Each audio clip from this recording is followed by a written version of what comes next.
ആയെ കുറ്റം പറയാൻ കഴിയില്ല. അവളുടെ സ്ഥാനത്ത് വേറെ ആരാണെങ്കിലും ഇങ്ങനെയൊക്കെ തന്നെ പെരുമാറൂ.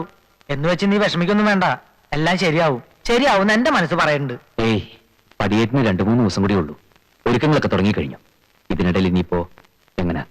നീ സമാധാനപ്പെട്, എന്തെങ്കിലും ഒരു വഴി കിട്ടാതിരിക്കില്ല. ഈശ്വരാ, നിങ്ങളെന്ന് പറഞ്ഞില്ലേ ഒരു സ്നേഹിതന്റെ കാര്യം? 26-ലെ ഒരു അപ്പു. ആ അപ്പു ആളെങ്ങനെ? എന്തേ? അല്ല, ഒരു വായ നോക്കിയായിരുന്നു ഞാൻ പറഞ്ഞേ, അതുകൊണ്ട് ചോദിച്ചതാ. അതും വെറുതെ പറഞ്ഞതാ. അപ്പുന്റെ അത്രയും സൽസ്വഭാവിയും നല്ലവനുമായ ഒരുത്തനെ കാണാൻ തന്നെ കിട്ടില്ല. എന്നാ എനിക്കും അങ്ങനെ തോന്നി. എന്തേ അപ്പൊ അങ്ങനെ ചോദിക്കാൻ? അല്ല, അപ്പു ഇവിടെ വന്നിട്ടുണ്ടേ. അപ്പു വന്നോളൂ.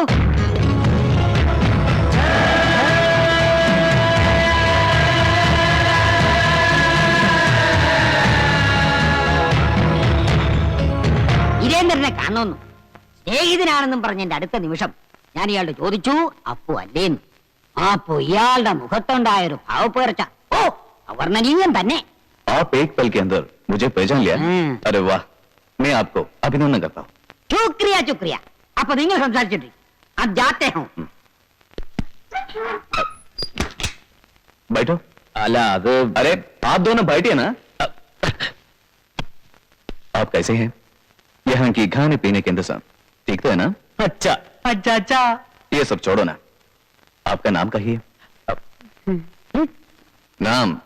नाम बताओ. വീരേന്ദ്രൻ.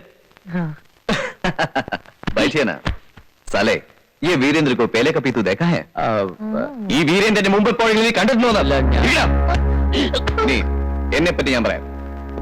എന്റെ പേര് അപ്പു. 26 ഒരു കൃഷിക്കാരന്. ഇവിടെ തമ്പുരാട്ടിയാക്കാൻ കൊണ്ടുവന്നിട്ടുള്ള ഒരു പെൺകുട്ടിയെ, അവൾ എന്റെ പെണ്ണ. അവളെ തിരികെ കൊണ്ടുപോകാൻ ഞാൻ ഇങ്ങോട്ട് വന്നത്. ഇത്രയൊക്കെ പറഞ്ഞത് നിനക്ക് മനസ്സിലായില്ലേ? ആരെ ബേക്കോ വീരേന്ദ്ര മേഹോ. നിക്ക്, പേടിക്കണ്ട. ഞാൻ നിന്നെ ഉപദ്രവിക്കാനല്ല വന്നത്, മറിച്ച് സഹായിക്കാൻ.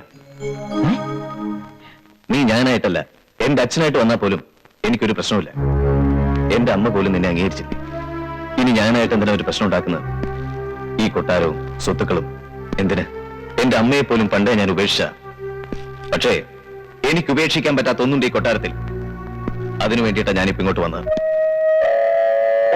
ഇവിടെ രഹസ്യമായി സൂക്ഷിച്ചിരിക്കുന്ന കിരീടം. കിരീടം? അതെ. എന്താ, അതും നിനക്ക് വേണമെന്നുണ്ടോ? ഏയ്, എനിക്ക് വേണ്ട. ഞാനൊരു തൊപ്പി പോലും തലയെ വെക്കാറില്ല, പിന്നെന്തിനാ കിരീടം? പക്ഷേ എനിക്കത് തലയിൽ ചൂടി കുറച്ചു ദിവസം കഴിയണം. ആ കിരീടത്തിന് ഞാൻ അവകാശമായിരിക്കാൻ വേണ്ടിയാ എന്റെ അച്ഛനെ അവർ കുത്തി നുറുക്കിയത്, എന്നെ എന്റെ അമ്മയോട് നാട്ടി പായിച്ചത്. ഇപ്പോ അതിനൊരു അവകാശം ഉണ്ടാവാൻ പോവാ. അതിനു മുമ്പ് എനിക്കത് കിട്ടണം. അതും കൊണ്ടേ ഞാൻ ഇവിടെ പോകും. കൊണ്ടുപോയിക്കോളൂ. അത് മാത്രമല്ല, വേറെ എന്ത് വേണമെങ്കിൽ എടുത്തോ. എനിക്ക് ഒരു വിരോധമില്ല.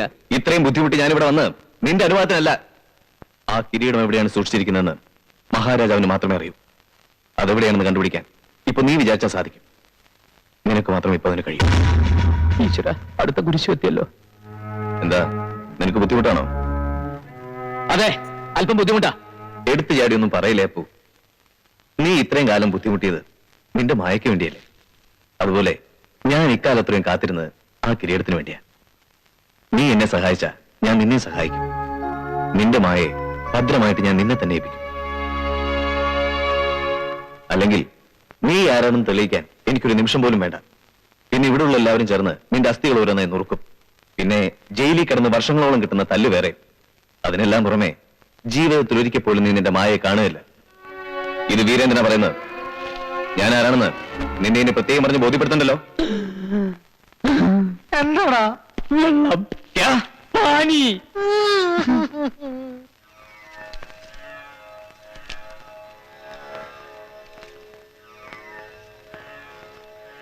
ആ എന്താ ഇങ്ങോട്ടൊക്കെ? ഗ്രന്ഥപ്പരയിൽ വെളിച്ചം കണ്ടപ്പോ ആരാവും ഈ രാത്രി നീങ്ങനെ അത്ഭുതപ്പെട്ടു. പടിയേറ്റിന്റെ ചടങ്ങുകളെ കുറിച്ച് ഒന്നുകൂടി പരിശോധിക്കണമെന്ന് തോന്നി. എല്ലാം നോക്കിക്കഴിഞ്ഞല്ലേ, ഒരുക്കങ്ങളൊക്കെ തുടങ്ങിയല്ലോ. ഉവ്, എന്നാലും എവിടെയോ ഒരു കുഴപ്പം പോലെ, ഏതോ ഒരു കണ്ണി ഇപ്പോഴും ഇണങ്ങാത്തതുപോലെ. എവിടെയും ഒരു പിഴവും വന്നുകൂടാ. ഈ കൊട്ടാരത്തിന്റെ ചരിത്രത്തിൽ തന്നെ ഇത്രയും വലിയൊരു ചടങ്ങ് നടന്നിട്ടില്ല. തലമുതിർന്നവർക്ക് പോലും പടിയേറ്റിനെ കുറിച്ച് കേട്ടുകഴിവ് മാത്രമേ ഉള്ളൂ. അതുകൊണ്ടാ സംശയം കെടുത്ത് തീരാത്തേ. ഇത്ര ഒരുക്കങ്ങളൊക്കെ കൂട്ടിയിട്ടും ഈ ചടങ്ങെങ്ങാനും നടക്കാതെ വന്ന എന്താ എന്താ ഇപ്പൊ ഇങ്ങനെ ചോദിക്കാൻ? ഏയ് ഒന്നുമില്ല, വെറുതെ വെറുതെ ഒരു സംശയം. ഒരു സംശയവും വേണ്ട, ഈ ചടങ്ങ് നടക്കും. പരദേവതകൾ എന്നെ ചതിക്കില്ല. അല്ല, ഇനി ആ കുട്ടിയെങ്ങാനും ഇതിന് തയ്യാറല്ലെന്ന്. വേണ്ട, ആ വഴിക്കുള്ള സംസാരമൊന്നും വേണ്ട. അങ്ങനെയൊക്കെ കേൾക്കാൻ തന്നെ എനിക്ക് കഴിയില്ല. തനിക്ക് വേറൊന്നും ചിന്തിക്കാനില്ലെങ്കിൽ കയ്യിലിരിക്കുന്ന ആ ഗ്രന്ഥം ഒന്ന് മറിച്ചു നോക്കുക. പടിയേറ്റ് നടക്കുമ്പോ എന്തെങ്കിലും കുറവ് എവിടെയെങ്കിലും കണ്ടാൽ ചൂണ്ടിക്കാണിക്കാലോ. തീർത്ഥാഭിഷേകം അത് പടിയേറ്റിന് മുമ്പുള്ള പ്രധാന ചടങ്ങാ. സാഗരതീർത്ഥം, ഗംഗാതീർത്ഥം, പത്മതീർത്ഥം, ഈ തീർത്ഥങ്ങൾ കൊണ്ടാ തീർത്ഥാഭിഷേകം നടത്തുക. സപ്തസാഗരങ്ങളുടെയും ജലമിശ്രം സാഗരതീർത്ഥം. അത് കുട്ടിയുടെ സകല പാപങ്ങളും കഴുകിക്കളയും. ഗംഗാതീർത്ഥം അവളെ പരിശുദ്ധിയാക്കും. പത്മതീർത്ഥാഭിഷേകത്തോടെ മായ ഉദയപുരം സ്വരൂപത്തിലേക്ക് ദത്തെടുക്കാൻ യോഗ്യയാവും.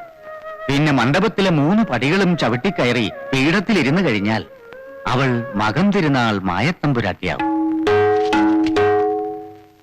ഈ ചടങ്ങുകളൊക്കെ നടക്കുമ്പോ ആ കുട്ടിയുടെ തലയിൽ കിരീടം ഉണ്ടാവുമോ?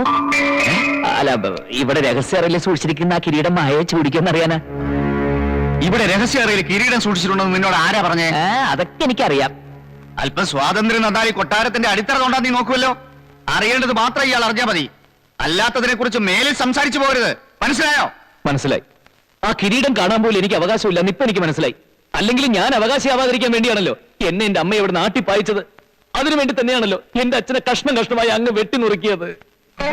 അരുത് വീരേന്ദ്ര, നീ ഇങ്ങനെ ഒന്നും പറയരുത്. എനിക്ക് ആ പാപത്തിൽ പങ്കില്ല. പത്മിനിക്ക് വേണ്ടിയാ ഞാനന്ന് വാദിച്ചത്. പക്ഷെ അതൊക്കെ വല്യമ്മാമ്മയുടെ കാലത്തല്ലേ. എനിക്ക് എന്ത് ചെയ്യാൻ കഴിയും? ഞാനത് വിശ്വസിക്കില്ല. ആ രക്തക്കർ അങ്ങയുടെ കൈകളിലും മനസ്സിലും ഇപ്പോഴും ഉണ്ട്. കിരീടത്തെ കുറിച്ച് ഞാനൊന്ന് ചോദിച്ചപ്പോ അങ്ങയുടെ കണ്ണുകളിലും ഞാനത് കണ്ടു. വീരേന്ദ്ര, എങ്കിലാ കിരീടം കാണാനുള്ള യോഗ്യത പോലെ എനിക്കില്ലെന്ന് അങ്ങ് പറയുമോ? അങ്ങനെ അങ്ങനെ ഞാൻ പറഞ്ഞില്ല. എന്നാൽ ആ കിരീടം ഒരിക്കലെങ്കിലും എനിക്കൊന്ന് കാണണം.